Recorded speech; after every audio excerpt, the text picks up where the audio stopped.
adalah istana terpendam tanah, sangat dingin. Di bawah perut bumi nih, Mbak. Coba, Mbak, di sini ada perut, Mbak.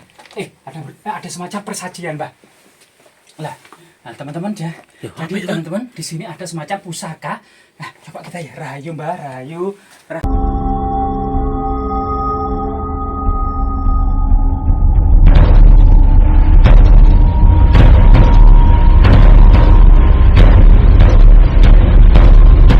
Jejak peradaban leluhur kita, ada semacam gua atau lorong rahasia, atau yang menurut cerita tutur yang berkembang di masyarakat, di dalamnya ada semacam istana yang terpendam tanah di pinggir jalan raya ya. Kita mulai memasuki area ini, rahayu. Nah, di mana kemudian situs ini masih disakralkan oleh sebagian masyarakat atau digunakan sebagai situs religi.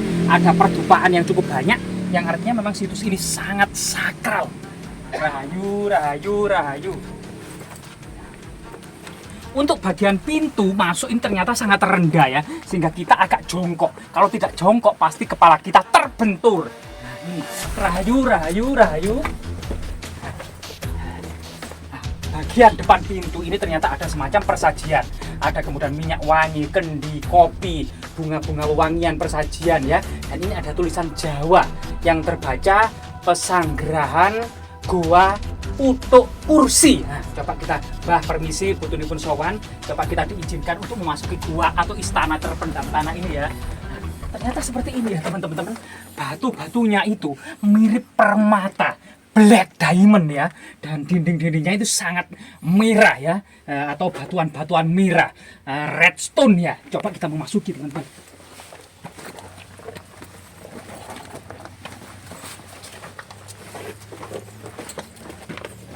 Nah, di sini teman-teman kita akan mendapati sebuah percabangan yang di sini kemungkinan menuju neraka, namun kita ambil yang sisi kanan karena yang kanan itu yang baik ya. Coba sisi kiri itu ada semacam terowongan yang ada semacam jurang ke bawah. Artinya mungkin itu adalah jebakan-jebakan ya untuk menjebak musuh, dan batu-batuannya mirip seperti diamond ya, permata yang diduga dahulu kemungkinan ini adalah semacam tempat kajuru gusalian, para pandai logam ya, entah itu pembuatan permata atau pembuatan emas atau logam-logam yang lainnya untuk senjata dan pusaka, yang diduga sebagian cerita tutur adalah dibangun pada masa era kerajaan Singosari gitu ya. Nah, coba kita ke arah kanan gini teman-teman ya. Rahayu. Kang, mulut pengen keluar asap ya? Hah? Kaget Iya. ya. Asap? Iya, sangat dinginnya, Kang. Iya, sangat dingin ya. Memang benar-benar ini adalah istana terpendam tanah, sangat dingin. Di bawah perut bumi nih, Mbak. Coba, Mbak, di sini ada perut, Mbak. Ada semacam persajian, Mbak. Lah, teman-teman ya. Jadi teman-teman, di sini ada semacam pusaka. Nah, coba kita ya rahayu, Mbak, rahayu. Ada sesuatu pusaka yang terbungkus kain kuning ya. Cuma kita memang tidak berani membukanya. Kemungkinan semacam pedang naga puspa atau pusaka yang lainnya ya. Artinya memang di istana terpendam tanah ini kemungkinan masih banyak tersimpan pusaka-pusaka pamungkas era kerajaan-kerajaan dahulu ya. Kita lanjutkan perjalanan kita, teman-teman ya.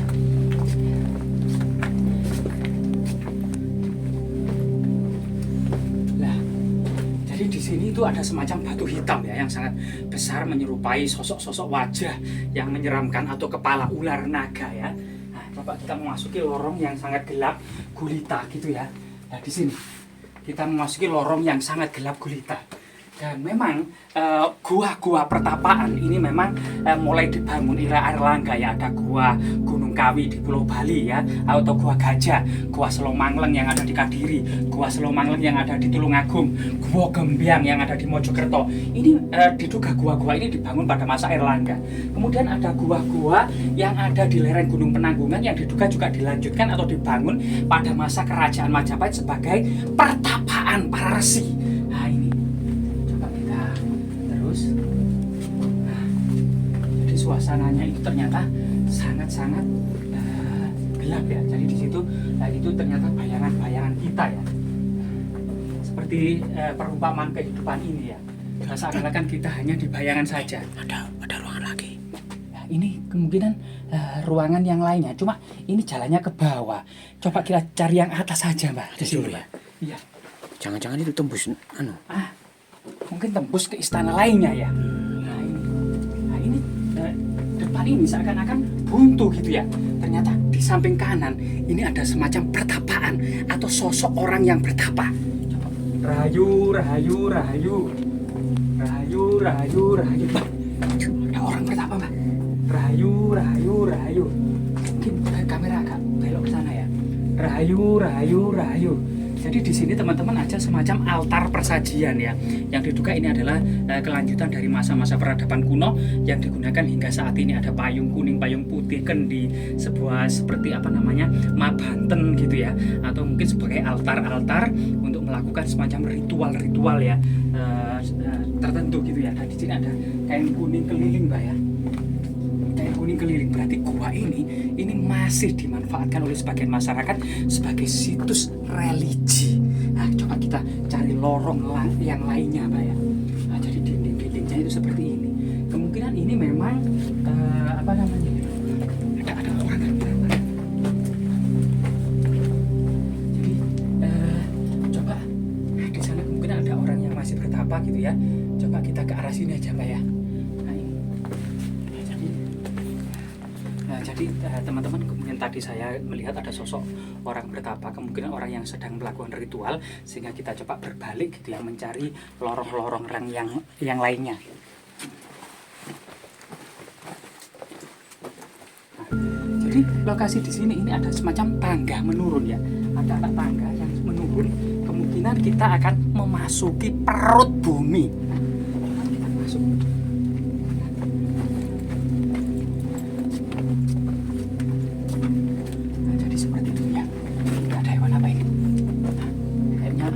Laba-laba ini.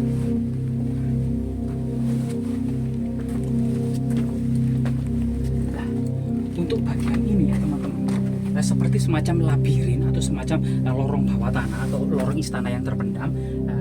Tapi kesannya kita itu sensasinya itu sama dengan di perut ular raksasa. Seperti ini coba. Nah, bayangkan loh. Jadi di sini ini seperti perut ular raksasa ya, teman-teman ya. Nah ini coba kita center kita ya, nah jadi di sini malah mirip seperti semacam perut ular raksasa ya. Ada semacam kertip-kertip atau cahaya kecil-kecil yang memantulkan sinar lampu kita. Kemungkinan itu adalah semacam logam-logam mulia ya. Jadi konon ada cerita yang juru kunci dari gua ini adalah Mbak Jadi itu pernah bercerita kepada kita bahwasanya ada orang Eropa atau semacam peneliti atau riset atau orang Belanda gitu ya, yang kemudian mengambil beberapa batu yang dibawa pulang. Selang beberapa hari kemudian datang kembali ke sini membawa sembako dibagikan kepada seluruh warga di kampung ini. Katanya penelitiannya itu apa namanya sukses, dan batu tersebut sampai saat ini tuh tidak dipublikasikan. Batu apa sebenarnya, sangat misterius. Kemungkinan ada semacam sesuatu yang berharga ya dalam ilmu pengetahuan. Namun memang sampai saat ini tidak diketahui atau masyarakat tidak diberitahu batu apa yang dimaksud. Nah di sini kita akan mengetahui dinding-dinding ini seperti lorong-lorong kubah ya. Ada lengkung katedral seperti lengkung-lengkung katedral ya. Nah di sini semua batuannya itu warna merah. Nah, kita semacam ya, kita sangat merinding. Nah untuk bagian pertama ini kita akan mendapati relung ya ke kiri. Ada semacam relung tertentu. Loh, ternyata di sini kita pertigaan lagi. Coba kita masuk ke kiri aja Pak ya. Jadi seperti ini ya batu-batuannya. Nah seperti ini ada semacam putih-putih atau dan apa namanya merah-merah, terutama ini. Kemungkinan ini batuan semacam apa ya, semacam Arkenstone atau semacam hati gunung ya, hati gunung semacam. Nah ini, nah, memang warnanya itu seperti hati, jadi kemerah-merahan seperti ini teman-teman. Nah ini, dan di sini memang banyak lorong-lorong. Kita tadi sudah ada 4 kali pertigaan ya atau percabangan ya, dan di sini adalah ya, banyak kelelawar ternyata. Coba Mbak, lah ini Mbak, marah mirip seperti apa ini Mbak? Kepala ular naga Mbak ya? Nah ini Mbak, seperti kepala ular naga raksasa Mbak. Dan kita sudah memasuki lorong yang paling dalam ya. Ya teman-teman, sudah perjalanan 1 jam lebih. Dan di sini ada juga semacam ceruk-ceruk kiri kanan, kemungkinan tempat bertapa para resi atau para pertapa. Nah ini, nah di sini, nah ini ada semacam ceruk rahasia ya. Dan mungkin center kita semoga kemudian apa namanya ya mumpuni ya untuk kemudian mengeksplor gua yang sangat gelap gulita seperti ini. Nah di sini batu-batuannya ini persis ini seperti hati gunung, seperti apa namanya perut ular naga. Kita berada di perut ular naga dan benar-benar kita itu berada di, nah ini ada semacam ceruk. Nah itu ada semacam tetesan-tetesan air ya. Nah kemungkinan air apa itu ya? Nah di sini ada lubang. Kemungkinan dahulunya untuk apa ya? Untuk penggalian mungkin ya, atau diambil semacam harta karun atau semacam apa gitu ya, platinum atau apa, atau emas atau permata atau kemudian diamond-diamond yang lainnya ya. Dan di sini coba bayangkan ya, gua yang sangat seram ini. Nah di samping kiri juga ada. Ternyata teman-teman relung lagi. Dan tetesan-tetesan yang ada di atas dinding-dindingnya warnanya semuanya adalah warna merah. Nah ya, kayak redstone ya, semuanya warna merah. Nah coba kita masuk ke arah kanan. Nah dan kita ternyata masuk semacam istana yang terendam tanah ya, atau lorong istana bawah tanah. Nah ini dan sekali lagi memang banyak simpang siur tentang kesejarahannya ya.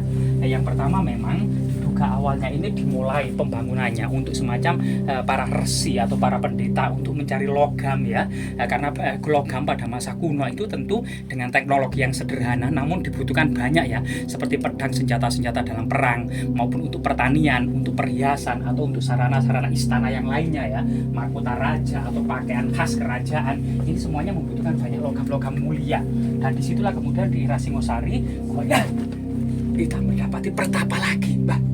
Nah ini Mbak, rahayu, rahayu, rahayu, Mbak, rahayu, rahayu, rahayu, rahayu, rahayu, rahayu, rahayu, rahayu, rahayu, rahayu, rahayu, rahayu. Nah sekali lagi ini ada semacam ceruk pertapaan yang diduga memang digunakan masyarakat sebagai pertapaan gitu ya, dan didominasi gua ini tadi sejak tadi itu warna kuning, sedangkan era kerajaan Majapahit itu warna kuning itu sebagai lambang kejayaan, lambang keemasan ya, masa-masa keemasan dan kejayaan.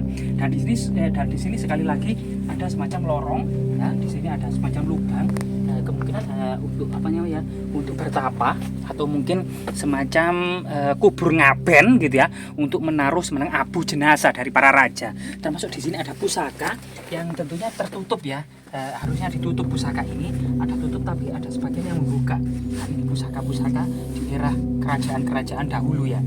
Jadi di sini kemungkinan ada semacam ujung dari lorong tertentu yang ternyata isinya adalah sebuah pertapaan atau orang bertapa. Artinya kemungkinan memang pertapaan pada masa kuno di gua-gua gitu ya, selain kemudian untuk apa ya, ini apa namanya, membersihkan hati, yaitu kemudian menjaga diri dari segala nafsu duniawi. Namun juga pertapaan ini juga sebagaimana dalam kitab Arjuna Wiwaha adalah untuk kemudian mencari keinginan yang belum tercapai gitu ya. Jadi waktu itu Arjuna Wiwaha adalah bertapa guna mencari senjata Pasopati untuk menghadapi Kurawa. Jadi Arjuna ini memiliki permasalahan dalam kehidupan, harus menghadapi Kurawa dengan istana dan prajurit yang sangat banyak sekali. Dan disitulah kemudian Arjuna melakukan pertapaan ya, guna mencari solusi. Jadi sehingga kemudian orang bertapa itu juga mencari solusi kehidupan ya. Nah ini, kita lanjutkan perjalanan. Loh, ternyata di sini ada lorong